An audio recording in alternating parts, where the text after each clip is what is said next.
Hey guys, welcome you all back to my channel. So in this video I am going to share you an important thing at the end of my video. Don't forget to watch till end.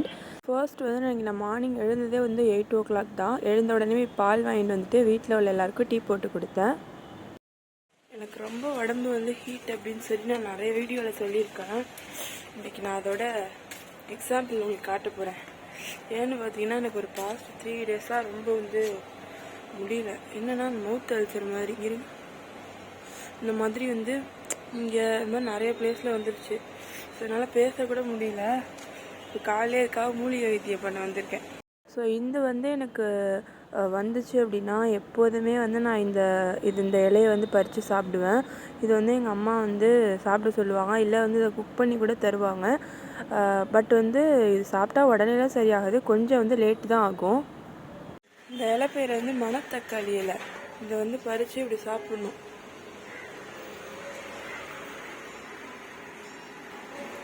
நல்லாலாம் இருக்காது, ஆனால் இது சரியாகணும்னா இது சாப்பிடணும் காலையில் எழுந்திரிச்ச உடனே.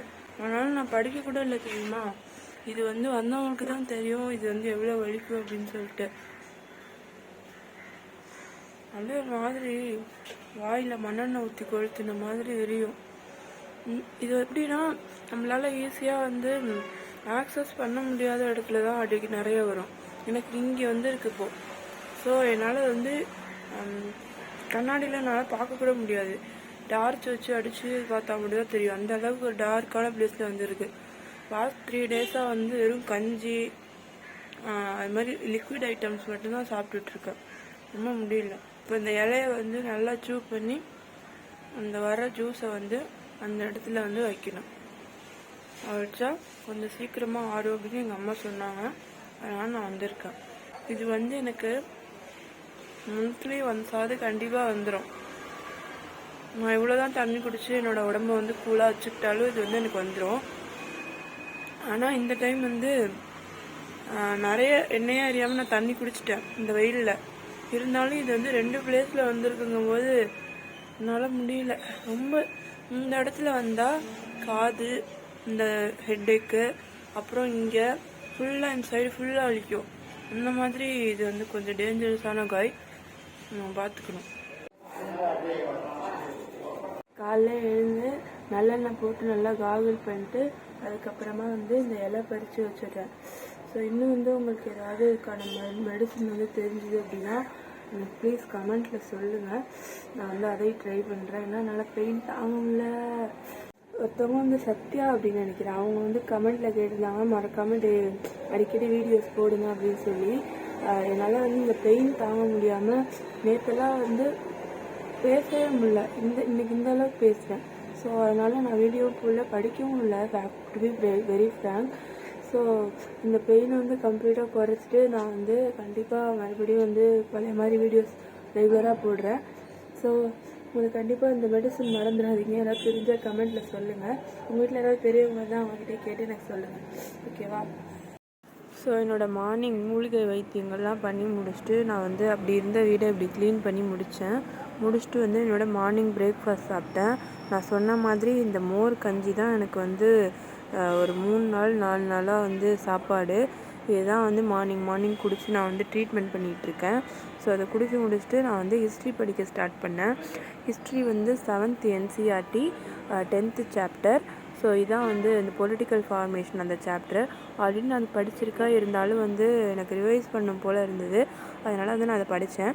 இதில் சில கொடுத்துருக்க டேர்ம்ஸ்லாம் நான் ஆல்ரெடி படிச்சிருந்தாலும் எனக்கு புரியவே இல்லை. ஸோ அதெல்லாம் நான் கூகுளில் சர்ச் பண்ணி படிச்சுட்டு இருந்தேன். என்ன இம்பார்ட்டண்ட் அனௌன்ஸ்மெண்ட் நான் வீடியோ லாஸ்ட்டில் சொல்ல போகிறேன் அப்படின்னு பார்த்தீங்கன்னா, இந்த இயர் எக்ஸாம் பற்றி தான். ஸோ வீடியோ மறக்காமல் கடைசி வரைக்கும் பாருங்கள். டெஃபினட்டாக அது ஒரு இம்பார்ட்டண்ட்டான விஷயந்தான் ஃபார் மீ. ஸோ என்ன மாதிரி இருக்க நிறைய பேருக்கும் அது ஒரு இம்பார்ட்டண்ட்டான விஷயந்தான். ஸோ மறக்காமல் வீடியோவை பாருங்கள். நான் சொன்ன மாதிரி இந்த வாயில் புண்ணு வந்ததுனால நான் படிக்கவே இல்லை. ஸோ அதனால் ஷார்ட் அண்ட் மட்டும் அடிக்கடி எழுதிட்டு இருந்தேன், ஏன்னா டச் விட்டு போய்டும் அப்படின்னு சொல்லி. ஸோ ஹிஸ்ட்ரி முடிச்சுட்டு அதுக்கப்புறம் நான் ஷார்ட் அண்ட் எழுத ஸ்டார்ட் பண்ணேன். இது மத்தியானம் லஞ்சுக்கு அப்புறம் தான் எழுதினேன். ஒரு 1 hour நான் இதை எழுதியிருப்பேன். பிகாஸ் நான் இன்றைக்குள்ள இல்லை நாளைக்காவது இதை முடித்து சாருக்கு காப்பி அனுப்பணும். ஸோ அவங்களுக்கு அனுப்புனா தான் இதில் உள்ள மிஸ்டேக்லாம் சொல்லிவிட்டு நான் வந்து என்னோடய நெக்ஸ்ட்டு பேசேஜ் போக முடியும். உங்களுக்கு யாருக்காவது வந்து ஷார்ட் ஹேண்ட் பற்றி டவுட்ஸ் இருந்தது அப்படின்னா என்கிட்ட கேளுங்க. பிகாஸ் நான் வந்து ஷார்ட் ஹேண்டில் சீனியர் வந்து முடிச்சிட்டேன். எனக்கு வந்து சொல்லித்தர அளவுக்கு ஷார்ட் ஹேண்ட் தெரியும். ஸோ ஒன் மோர் திங் வந்து வீட்டுக்கு யார் வந்திருக்கா பார்த்தீங்களா? ஆமாம், அக்கா பொண்ணு வந்திருக்கா. அக்கா மாமா அப்புறம் வந்து இவ 3 பேர் வந்திருக்காங்க. இவங்க வந்ததுனால இன்னும் கொஞ்சம் கூட பிஸி ஆகிட்டேன் அப்படின்னு கூட சொல்லலாம். ஏன்னா வந்து இவளோட கொஞ்சம் விளையாடுறது அதெல்லாம். ஓகே, நான் வந்து ஷார்ட் ஹேண்ட் கொஞ்ச நேரம் எழுதிட்டு அதுக்கப்புறமா வந்து கொஞ்சம் வீட்டில் வேலையெல்லாம் இருந்தது இதெல்லாம் பண்ணேன். இப்போ வந்து நான் வந்து தண்ணி கேன் தூக்கிட்டு போகிறதுக்காக வந்திருக்கேன். எனக்கு என்னதான் உடம்பு சரியில்லை அப்படின்னாலும் வீட்டில் வந்து சில வேலையெல்லாம் நான் தான் செஞ்சாகணும். அம்மாவும் நானும் தான் மட்டும் இருக்குன்றதுனால சில வேலையெல்லாம் அவங்களுக்கு செய்ய முடியாது. ஸோ நான் தான் வந்து அவங்களுக்கு ஹெல்ப் பண்ணுவேன்.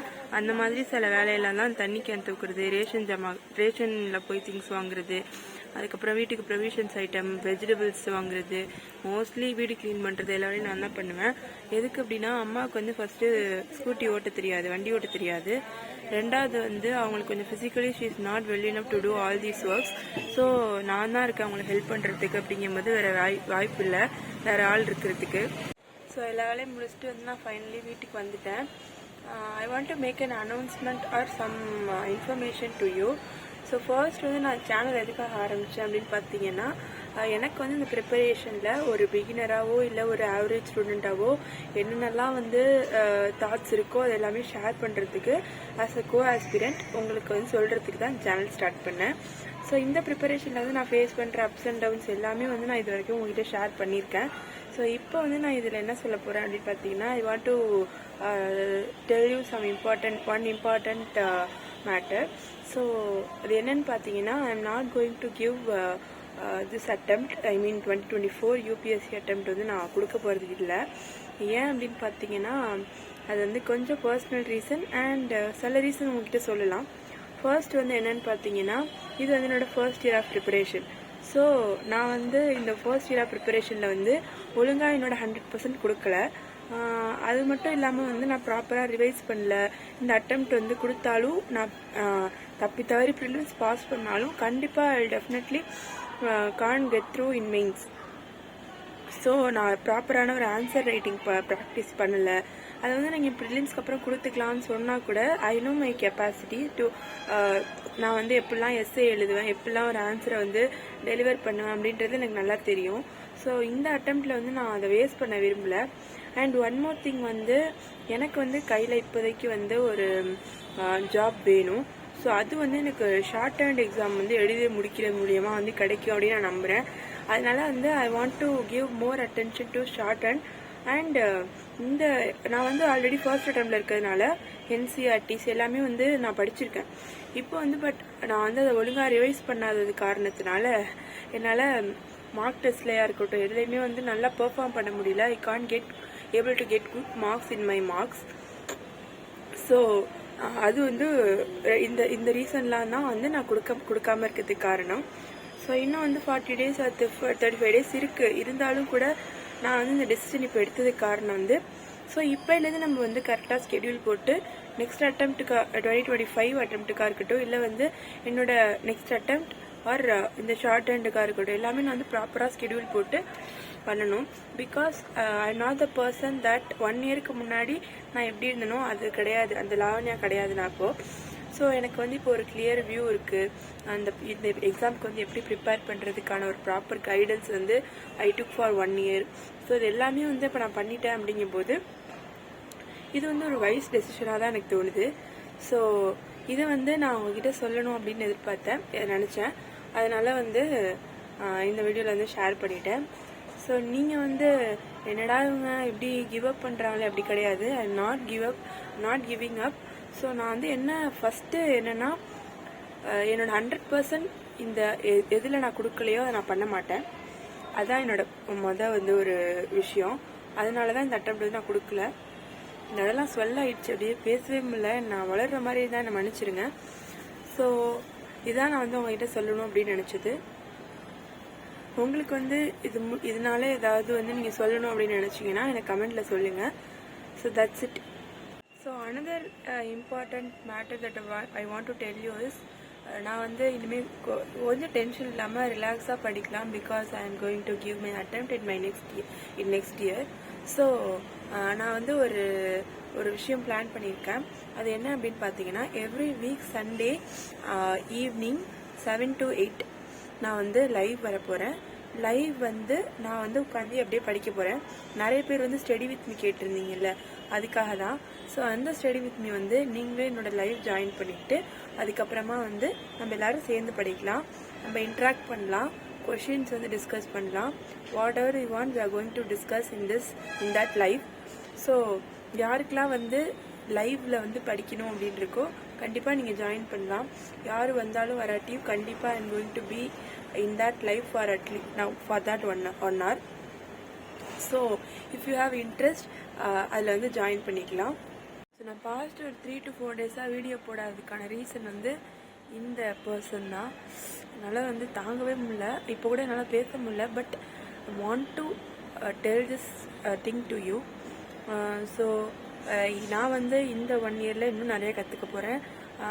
நான் வந்து 100% என்னால் கொடுக்க முடியல அப்படின்னு சொன்னது வந்து நான் சிலபஸை மீன் பண்ணல. பிகாஸ் யாராலுமே வந்து 100% ஆஃப் தி சிலபஸ் வந்து கம்ப்ளீட் பண்ணவே முடியாது. Even though they are all India rank 1.